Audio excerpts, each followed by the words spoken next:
I've got something different for you today. It's an Australian poem from 1890, and it's more a story than just a poem. It was recommended to me by a lady on Instagram who's from Scandinavia but has lived many years in Australia. She uses the Instagram name Nomadic Yogi, and she recommended this poem to me, and it's by Banjo Paterson, about a journey where they were trying to recapture a horse who had escaped, and it's obviously in the Australian bush, and I hope you enjoy it. It's called The Man from Snowy River. There was movement at the station, for the word had passed around that the colt from Old Regret had got away and had joined the wild bush horses.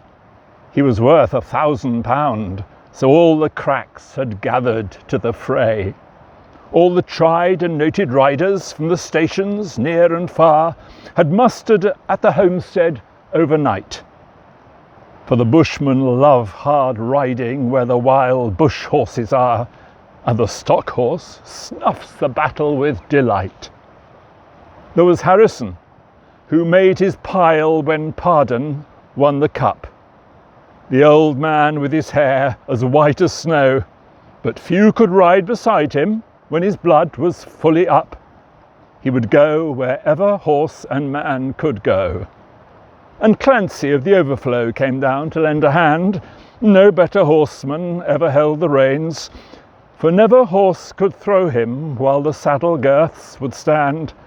He learnt to ride while droving on the plains.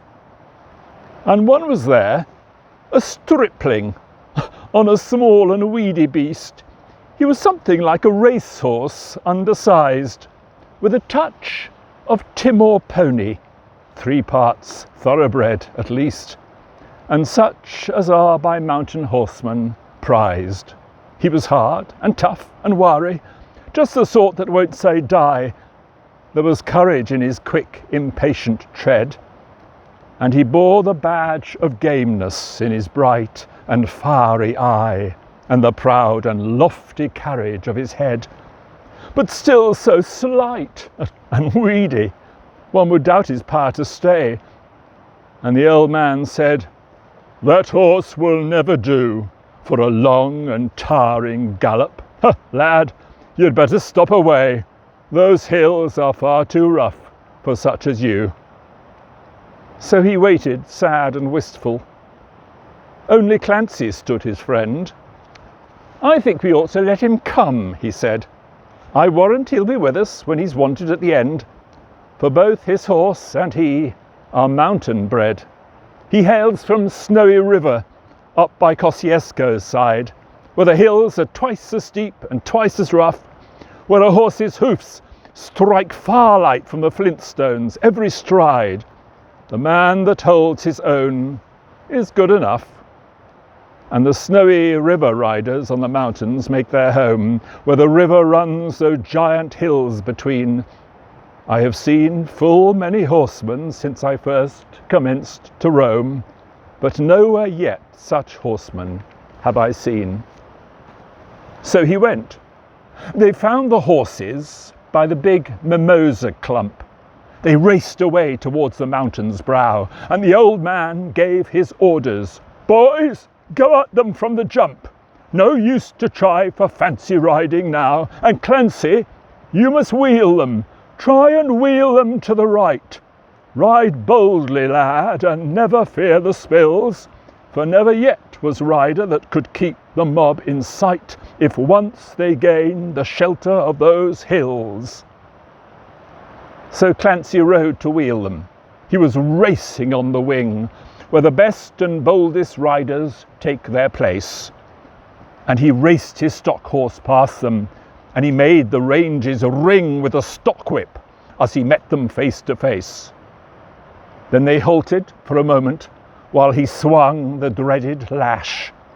But they saw their well-loved mountain full in view, and they charged beneath the stockwhip with a sharp and sudden dash, and off into the mountain scrub they flew.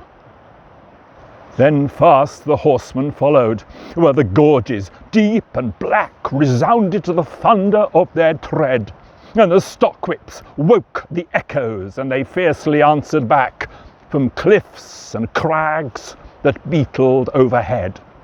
And upward, ever upward, the wild horses held their way, where mountain ash and currayong grew wide.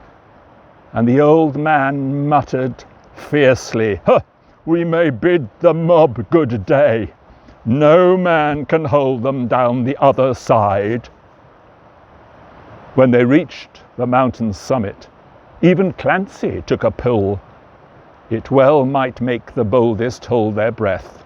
The wild hop scrub grew thickly, and the hidden ground was full of wombat holes, and any slip was death. But the man from Snowy River let the pony have his head, and he swung his stockwhip round and gave a cheer, and he raced him down the mountain like a torrent down its bed, while the others stood and watched in very fear. He sent the flint stones flying, but the pony kept his feet. He cleared the fallen timbers in his stride, and the man from Snowy River never shifted in his seat. It was grand to see that mountain horseman ride through the stringy barks and saplings, on the rough and broken ground. Down the hillside at a racing pace he went, and he never drew the bridle till he landed safe and sound at the bottom of that terrible descent.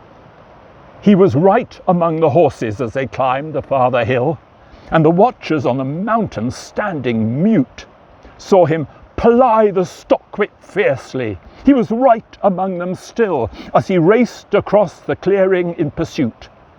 Then they lost him for a moment, where two mountain gullies met in the ranges, but a final glimpse reveals on a dim and distant hillside the wild horses racing, yet with the man from Snowy River at their heels. And he ran them single-handed till their sides were white with foam. He followed like a bloodhound on their track till they halted, cowed and beaten. Then he turned their heads for home, and alone and unassisted brought them back. But his hardy mountain pony he could scarcely raise a trot. He was blood from hip to shoulder from the spur, but his pluck was still undaunted, and his courage fiery hot, for never yet was mountain horse a cur. And down by Kosciuszko, where the pine-clad ridges raise their torn and rugged battlements on high, where the air is clear as crystal, and the white stars fairly blaze at midnight in the cold and frosty sky, and where around the overflow the reed beds sweep and sway to the breezes, and the rolling plains are wide, the man from Snowy River is a household word today, and the stockmen tell the story of his ride. I hope you enjoyed it.